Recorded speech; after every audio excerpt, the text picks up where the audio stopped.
그날은 앞이 보이지 않을 정도로 많은 비가 내리고 있었어요. 거기다 하필이면 운전 중이었기에 전화를 받을 수도 없었는데 전화벨이 계속 울려댔습니다. 하지만 위험한 상황이었기에 전화를 받지 못한 채 제가 잠시 차를 세울 만한 곳을 찾고 있었어요. 그렇게 얼마 후 간신히 차를 세운 뒤 휴대폰을 확인했는데 우리 범인이라는 이름으로 10통화가 넘는 부재중 전화가 와 있었어요. 거기다 아내에게도 부재중 전화가 걸려와 있었는데요. 그 순간 무슨 일이 생겼구나 하는 생각이 제 머릿속을 스치고 지나갔습니다. 범인아, 삼촌이야. 무슨 일 있니? 삼촌, 왜 이렇게 전화를 안 받아? 내가 얼마나 무서웠는 줄 알아? 제 전화를 받자마자 보민이가 울음을 터뜨렸어요. 범인아, 무슨 일이야? 진정하고 자세히 말해봐. 삼촌, 할머니가 갑자기 욕실에서... 많이 놀랐던 모양인지 보민이가 미처 말을 잇지 못했습니다. 그리고 아내가 보민이의 휴대폰을 받아들었던지 여보, 나야. 지금 땡땡병원인데 당신 여기로 좀 올 수 있어?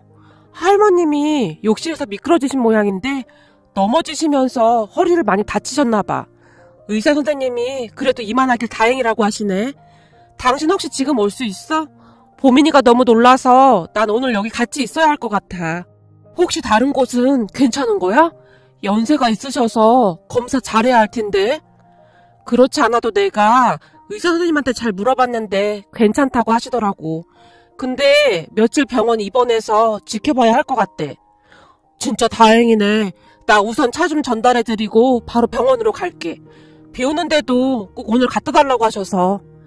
그래, 우선은 내가 범인이 옆에 있을 테니까 너무 무리하지 말고 지금 밖에 비 많이 오니까 운전 조심해. 그래도 아내가 병원으로 빨리 가줘서 얼마나 고맙던지요. 제게도 보민이와 같은 시절이 있었기에 마음이 짠할 수밖에 없었는데요.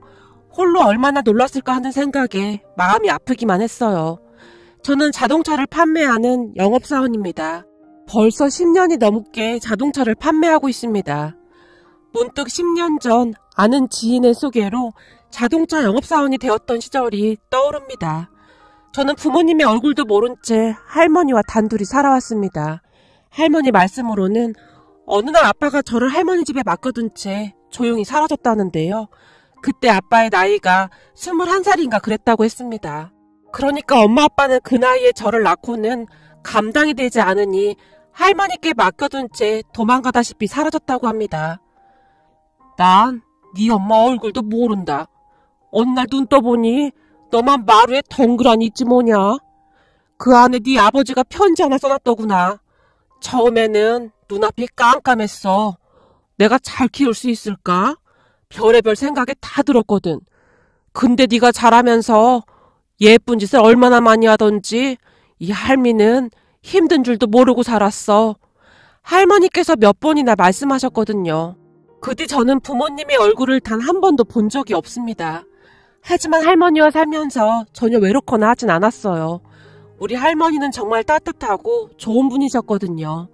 할머니께서는 여기저기 일을 다니시면서 정말 열심히 사셨습니다. 이 할미가 건강할 때 벌어서 우리 찬수 대학 갈 때 등록금으로 써야지. 할머니께서는 절대로 돈을 허투루 쓰시는 일이 없으셨어요. 정말 악착같이 돈을 버셨던 것 같습니다. 그런 할머니의 사랑을 받으며 고등학교를 졸업한 뒤 저는 대학 진학을 포기한 채 바로 취업을 했습니다. 사실 그쯤에서 할머니께서 여기저기 많이 아프셨기에 빨리 돈을 벌어 할머니께 도움이 되고 싶었거든요. 그렇게 닥치는 대로 일을 하다 시작한 일이 자동차 영업사원 일이었어요. 하지만 다들 아시겠지만 이 영업사원 일이 보통 힘든 일이 아니랍니다. 그렇잖아요. 이 자동차라는 게 한두 푼 하는 것도 아닌데 그걸 한 번에 덥석 살 사람이 몇이나 되겠습니까? 게다가 영업의 영자도 모르던 제게 자동차를 파는 일은 서울대에 들어가는 것만큼 어려운 일이었는데요. 결국 저는 영업사원을 시작한 지 5개월이 다 돼가도록 자동차를 한 대도 팔지 못했습니다. 그때쯤 정신이 아득해지기 시작했는데요.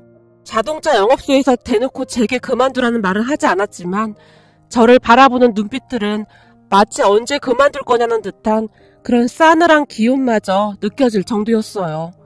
5개월 동안 한 대도 팔지 못했으니 할머니 얼굴을 볼 면목도 없었는데요. 할머니, 난 정말 뭘 해도 안 되나 봐. 5개월 동안 한 대도 못 판다는 게 말이나 되는 소리야? 아무래도 내 적성에 맞지 않는 것 같아. 제가 잔뜩 풀이 죽은 채 할머니를 바라봤어요. 처음부터 잘하는 사람이 몇이나 되겠어. 그러니까 너무 기죽을 필요 없어. 열심히 하다 보면 길이 보이기 마련인 게야. 사내대장부가 한 번 시작했으면 끝장을 봐야지. 그렇게 물러터져서 험한 세상을 어떻게 살아가려고 그래. 그러니까 어깨 쫙 펴고 살아. 알았어? 내가 빨리 돈을 벌어야 할머니가 편해질 텐데 할머니가 계속 고생하니까 그렇지. 괜찮대도 아직까지 할머니가 일을 할 수 있으니까 넌 뭐든지 열심히 할 생각이나 해. 할머니께서 저를 다독여 주셨어요. 그때 저는 다시 힘을 내서 한 대라도 팔아보려고 바쁘게 뛰어다녔습니다. 사실 전에는 조금 소극적인 태도로 영업을 했었는데 그런 생각을 싹 다 고쳐먹고는 오로지 고생하시는 할머니만을 생각하며 보다 적극적으로 영업을 하기 시작했어요. 그러던 어느 날 우연히 들른 햄버거 가게에서 고등학교 때 담임 선생님을 만나게 되었어요. 어머, 찬수 아니니? 너 잘 지내고 있는 거야? 선생님께서 제 손을 덥석 잡아주셨어요. 네, 선생님도 잘 지내고 계시죠? 그럼, 근데 넌 요즘 뭐하고 지내는 거야?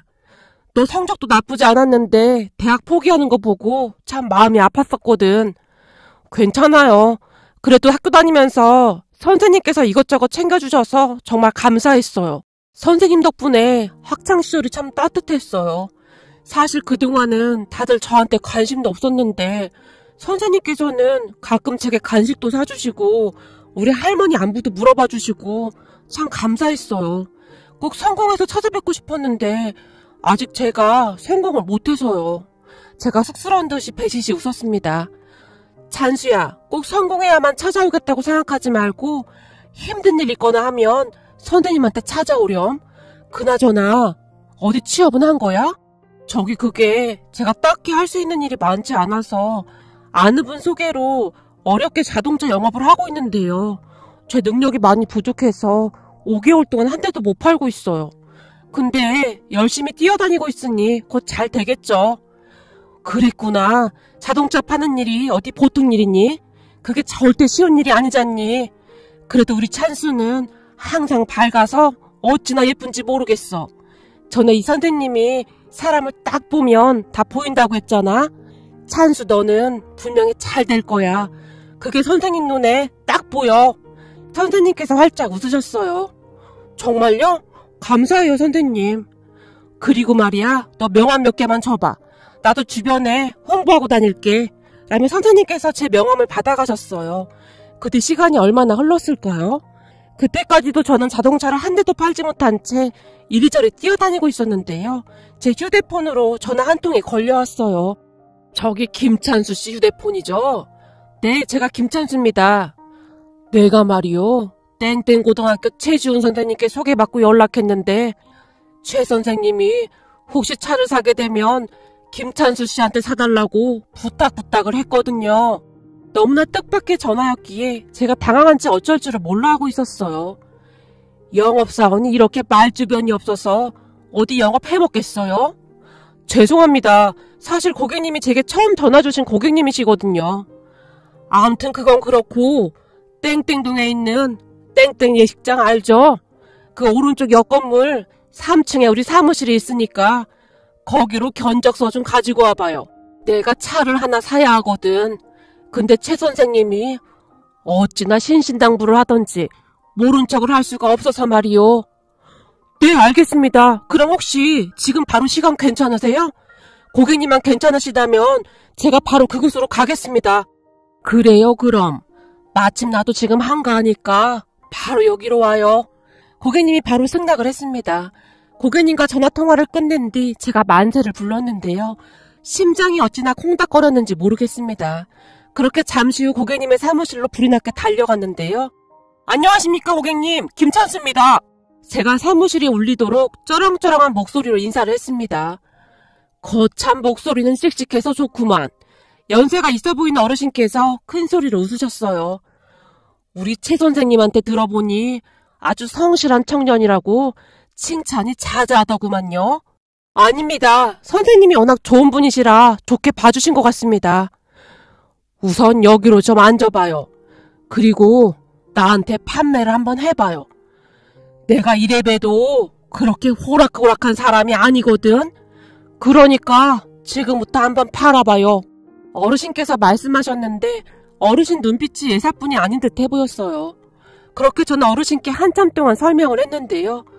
어쩌면 아주 어쩌면 첫 계약을 할 수도 있겠다는 긴장감에 식은땀이 흐릴 정도였어요. 이렇게 해서 밥 벌어 먹겠어요? 아직 한참 더 공부해야겠네. 어르신께서 의미심장한 눈빛으로 저를 바라보셨어요. 죄송합니다.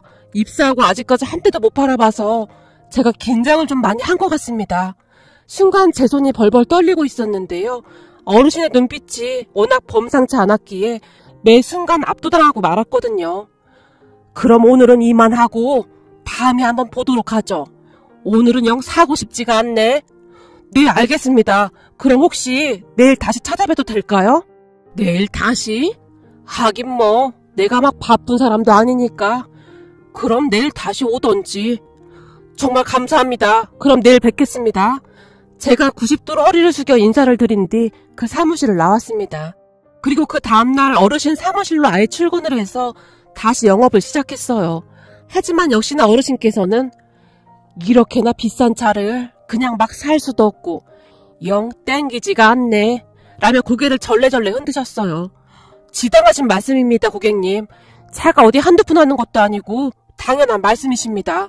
그럼 혹시 내일 다시 찾아뵈도 될까요? 제가 간절한 눈빛으로 어르신을 바라봤어요.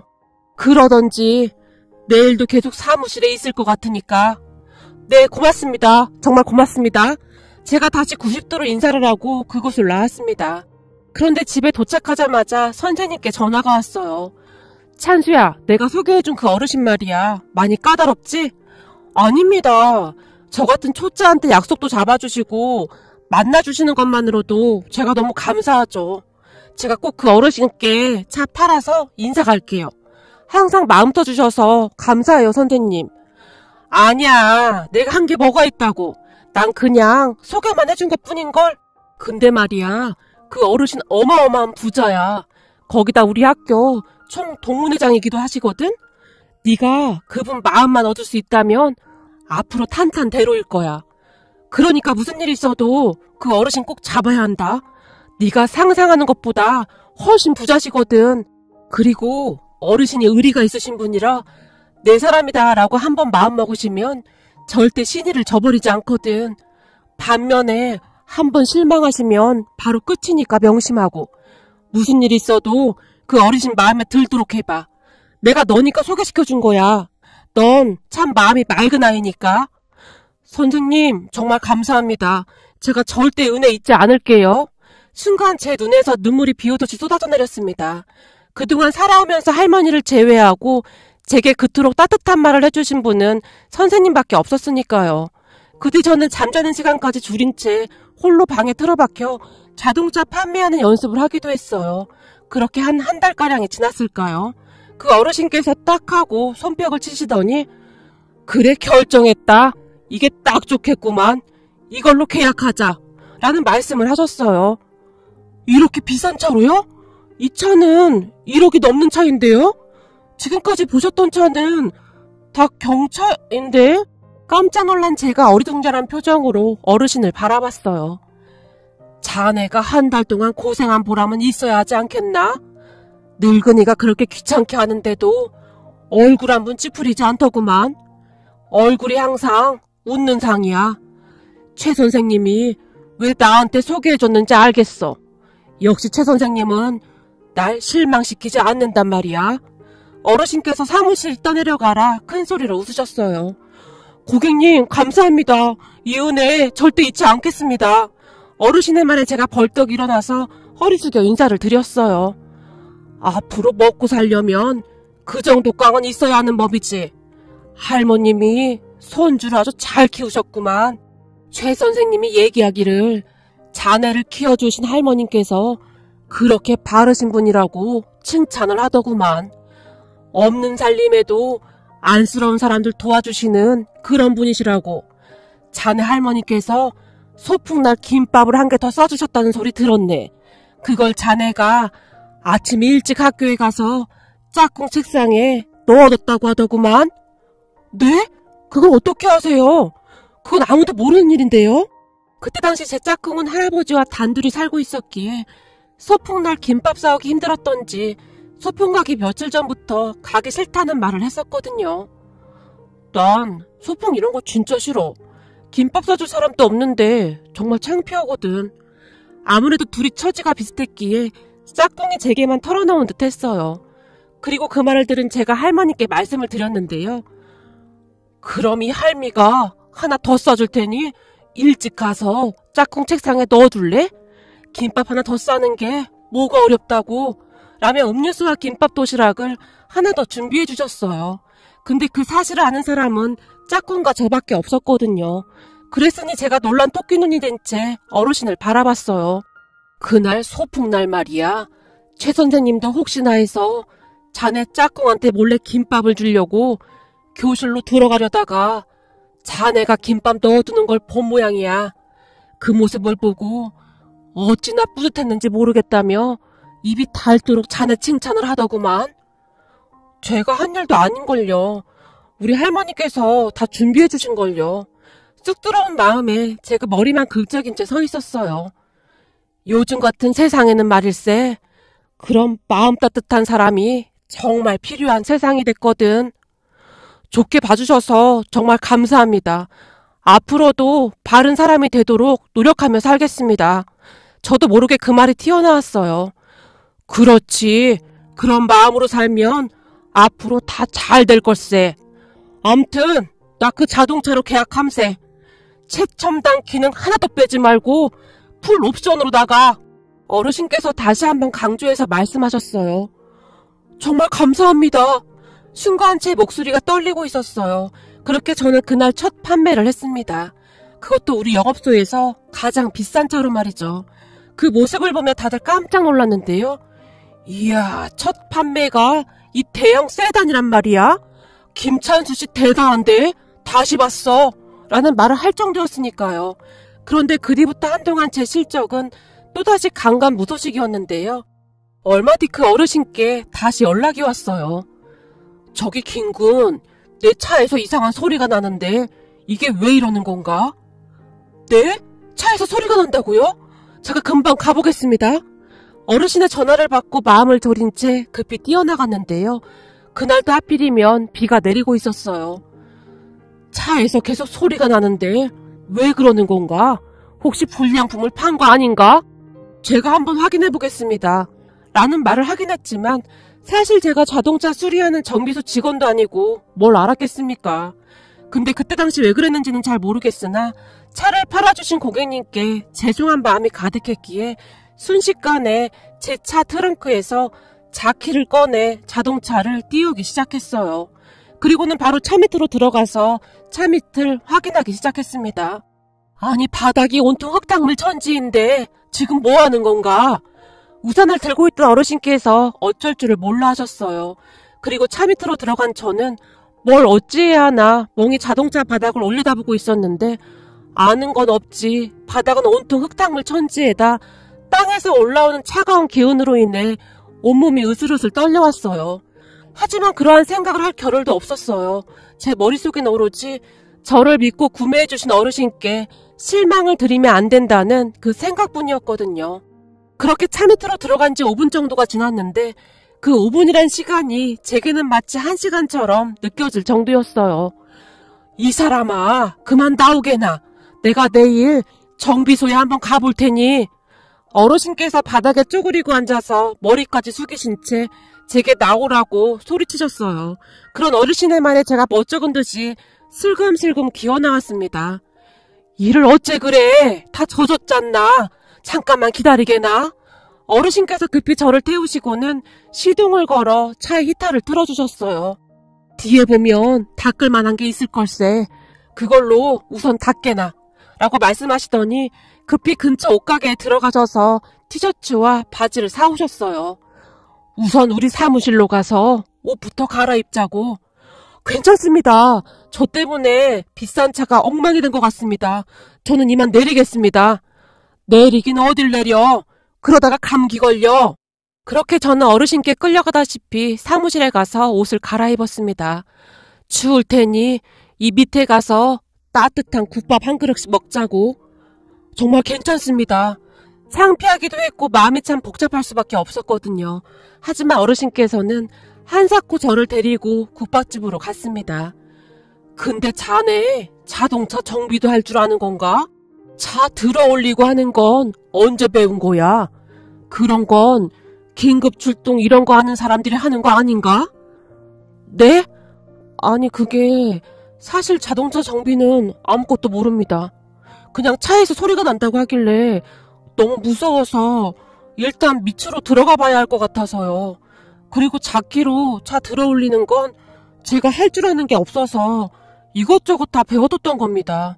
혹시 나중에 한 번은 써먹을 수 있을까 싶어 집 앞에서 수십 번도 더 연습해봤거든요.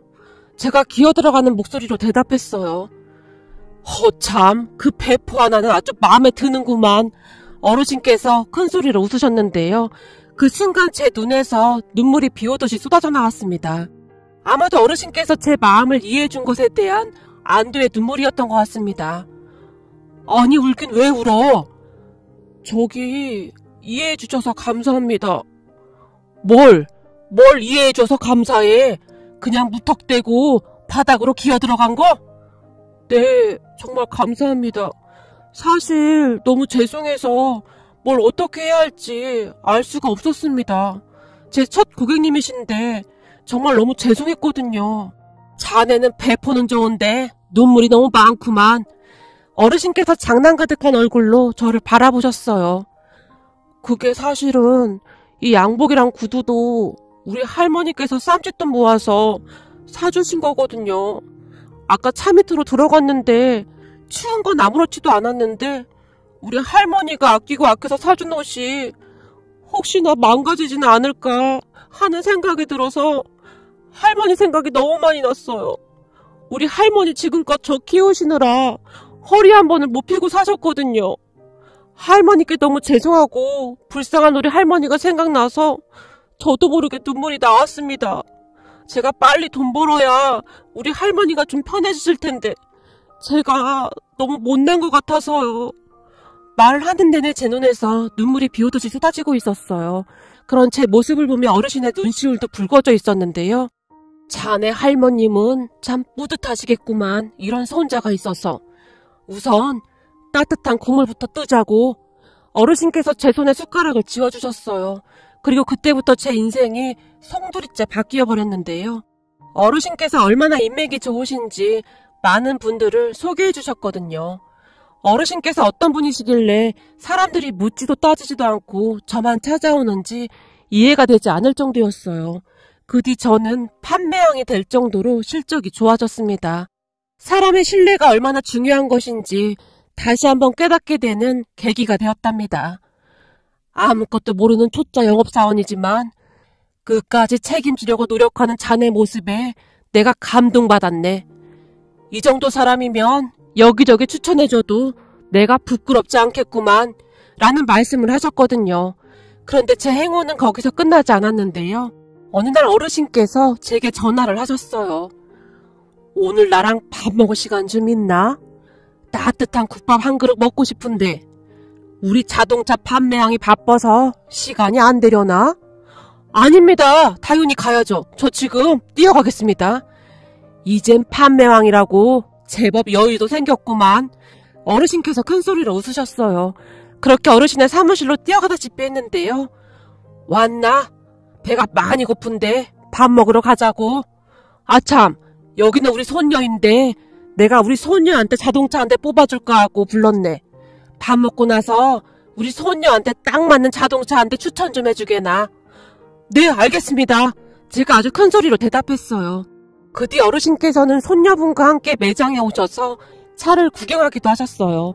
그렇게 얼마 뒤에 손녀분께 자동차를 사주셨는데요. 매번 정말 감사합니다.